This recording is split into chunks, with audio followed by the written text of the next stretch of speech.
Olá pessoal, sejam bem-vindos a mais um vídeo. E nesse outubro rosa, mês de conscientização do câncer de mama, eu resolvi fazer uma série de vídeos que nós vamos chamar de câncer de mama. Vamos falar sobre isso? E hoje eu trouxe para vocês uma explicação do carcinoma ductal in situ, que é o meu diagnóstico, né? Quem me segue sabe que eu estou passando por uma situação de câncer de mama, tá? E o meu diagnóstico é esse carcinoma ductal in situ. Então vamos entender um pouquinho mais o que é esse carcinoma ductal in situ, qual foi o tratamento adequado para mim. Então se você quer saber um pouquinho mais e compartilhar essa informação, fica comigo e marca aquelas migas que precisam dessa informação.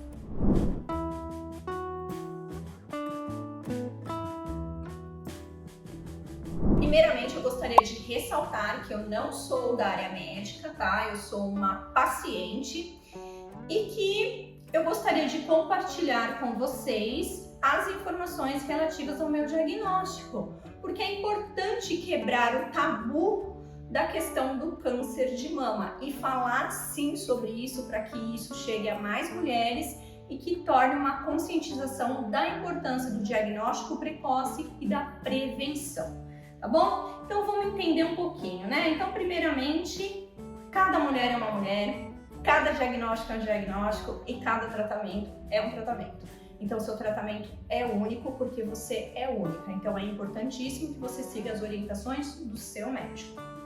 Bom, câncer de mama. Já sabemos que existem diversos tipos de câncer de mama. E o que vai determinar esse câncer é a célula, né? A localidade da célula onde ele foi, onde ele se instalou, né? A célula que ele afetou. A maior parte dos cânceres de mama são chamados carcinomas. E os carcinomas são tumores que afetam as células epiteliais que revestem os tecidos e os órgãos. E quando ele afeta a mama, ele é chamado de adenocarcinoma, né?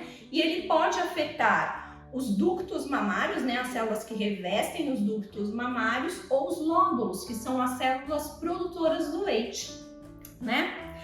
O câncer de mama, ele também pode ser invasivo ou não invasivo. O que isso quer dizer? Quando o câncer é invasivo, significa que ele sai do local de origem e atinge os tecidos do entorno. E quando ele é não invasivo, ele fica só no local, tá? Geralmente o câncer invasivo ele pode se tornar uma metástase quando ele atinge outros órgãos, tá bom?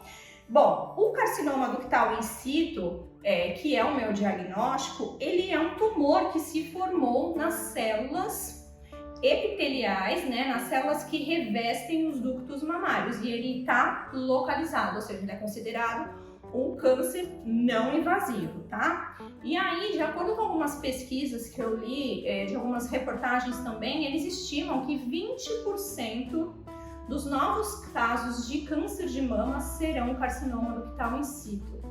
Mas uma boa notícia é que 98% das mulheres diagnosticadas com carcinoma ductal in situ são curadas. Por isso, exatamente por isso, que o diagnóstico precoce é importantíssimo, tá? Bom, o carcinoma ductal in situ, ele pode também se tornar um câncer invasivo, ou seja, ele pode sair do local que ele está e se irradiar para as células, né, para o tecido adjacente, né? Então, e não é possível, ainda não tem como se prever quando isso pode acontecer, tá bom? Desculpa pessoal, estou um pouco nervosa porque falar sobre um assunto que você não domina tanto é um pouco complicado, mas vamos lá que agora o negócio vai fluir. Como é feito o tratamento, né? Então no meu caso, né, geralmente é feito o tratamento cirúrgico para a remoção do tumor, seguido de um tratamento de radioterapia e hormonioterapia e rastreamento genético. Lembrando que cada tratamento é um tratamento porque cada mulher é única, né? Então vamos lá, vou contar um pouquinho para vocês da minha experiência, né? No meu caso, eu já tinha alguns nódulos benignos na mama que eu já vinha acompanhando já há muitos anos, né?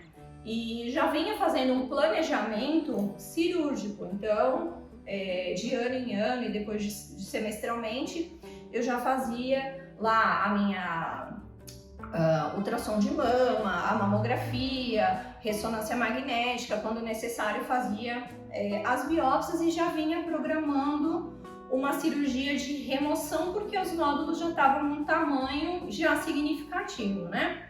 Contudo, na minha última batelada de exames, quando eu fui fazer a minha mamografia, apareceram umas imagens diferentes, né? Umas imagens suspeitas, né?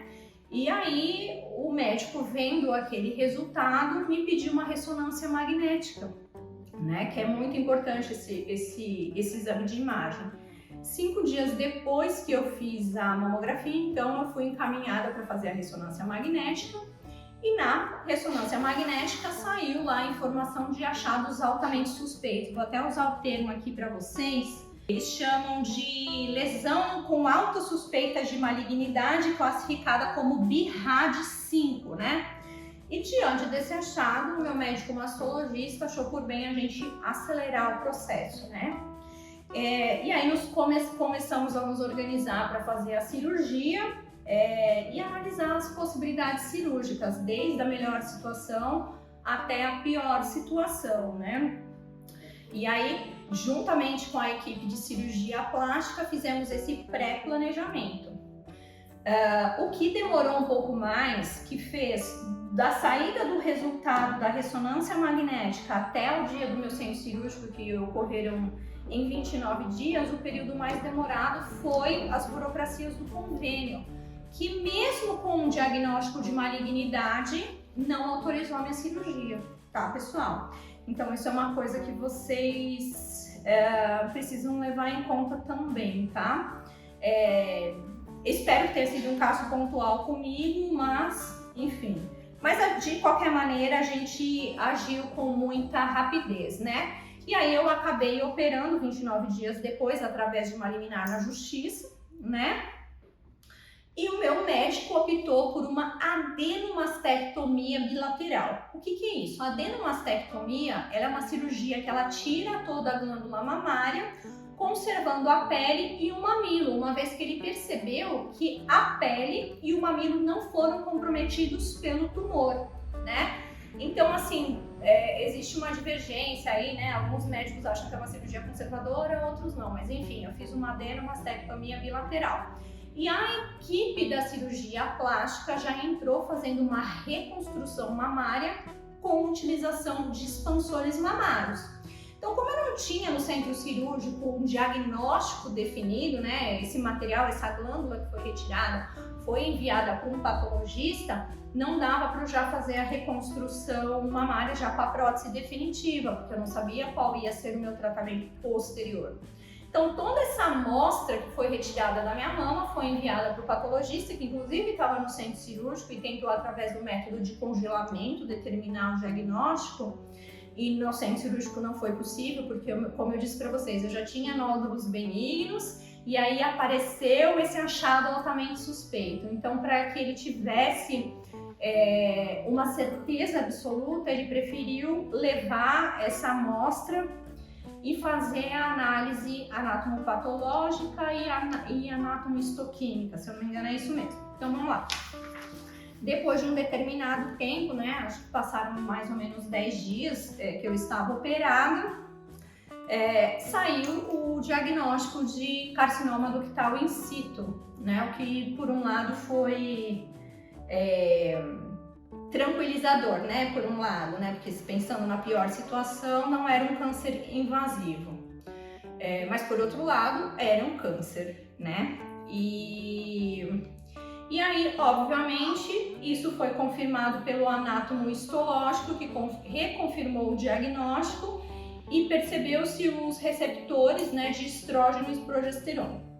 Então, diante desse diagnóstico, o meu mastologista me encaminhou para o oncologista clínico, né? Que também me encaminhou para um oncogeneticista, ou seja, aí eu passo a fazer um tratamento com o mastologista, com o oncologista e com o oncogeneticista.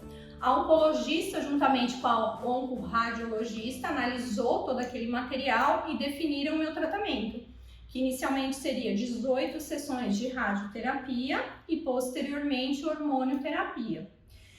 E também seria importante, devido aos receptores de estrógeno e progesterona, fazer uma análise, um painel genético, né? Então passei também com uma geneticista, né? Com uma oncogeneticista que me solicitou os exames para fazer um mapeamento genético através de um exame de sangue chamado BRCA1 e BRCA2, que eu já fiz e estou aguardando os resultados. Então veja bem, pessoal, nesse outubro rosa de 2022, eu estou passando por todo esse processo de câncer de mama. Então, o outubro rosa passou a ter um significado diferente, porque antes ele me comovia sim, mas hoje ele afetou diretamente a minha vida e eu consegui enxergar essa situação com outros olhos, né? E entendo hoje de maneira mais forte e mais emocional como essa conscientização do acompanhamento, de você estar sempre fazendo os seus exames de rotina é importantíssimo, tá bom? Porque diagnósticos precoces salvam vidas. Então imagina se eu demorasse para agir, isso podia se transformar numa coisa pior, não é mesmo? Então, pessoal, no próximo vídeo eu pretendo trazer para vocês contar para vocês como é que é o preparo para a radioterapia, né? E como estão sendo as minhas sessões de radioterapia como paciente, para que vocês entendam o que é estar vivendo isso na pele, tá bom? Então fica de olho que no próximo vídeo, semana que vem, nós vamos bater um papo sobre isso. E lembrando, pessoal, precisamos falar sobre isso, câncer de mama. Um beijo e espero vocês no próximo vídeo.